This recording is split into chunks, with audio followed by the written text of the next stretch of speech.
Hello and welcome to my cooking video. I'm Lum, a broke Vietnamese university student who has a love for anything food related. Now I love pasta, but I don't usually have the time to make a pasta sauce that can feed an extended family. I only have as much as 30 minutes to have lunch from start to finish. So today I'll be showing you one of my favorite ways to cook pasta. It is quick, can be cooked with ingredients that can easily be found in Vietnamese supermarkets, requires as little as 5 ingredients and maybe a little bit of patience. Today, I'll be showing you how to make my non-traditional and very modernized version of carbonara that serves as little as one person. For the ingredients, we're gonna need your choice of pasta, grated hard cheese, some bacon, an onion, and 2 eggs. For one serving, weigh out 60 grams of dry pasta. Put your grated hard cheese inside a bowl and crack your eggs into it. If you want your sauce to be extra creamy, you can try what I'm doing here, which is separating the yolk and the white of 1 egg. Then you put your separated egg yolk inside the bowl of cheese, mix them together, and you'll have the base for your sauce. Your onion, you're going to want to dice them very finely so that they'll melt into the sauce. And this conventional method won't give you that result. So now instead of the conventional way of dicing, try separating the layers and slicing them into thin strips before dicing.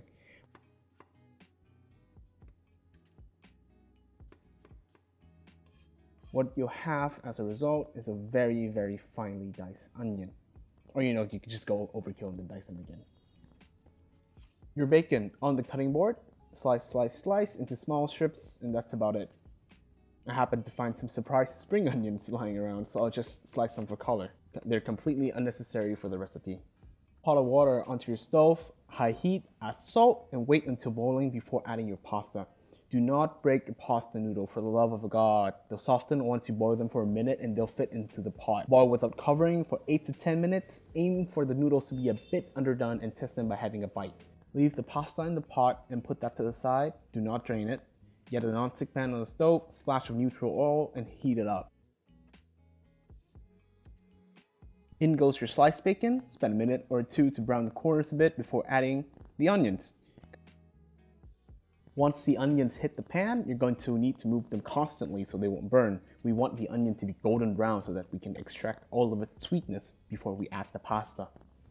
Give your pasta a bit of a stir or a toss to coat it with a beautiful bacon fat and your sweet onion. Add a ladle of that pasta water to the pan.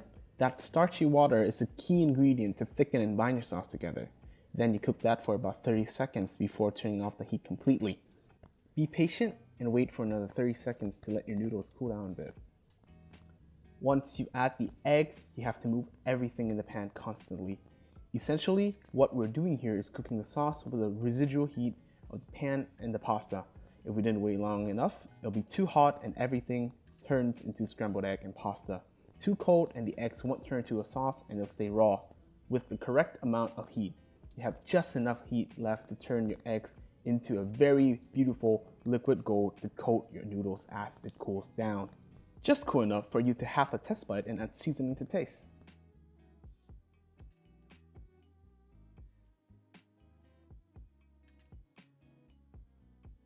After all that hard work, I present to you my modernized version of carbonara, a sweet, salty, rich, and creamy pasta dish that did not require any cream at all.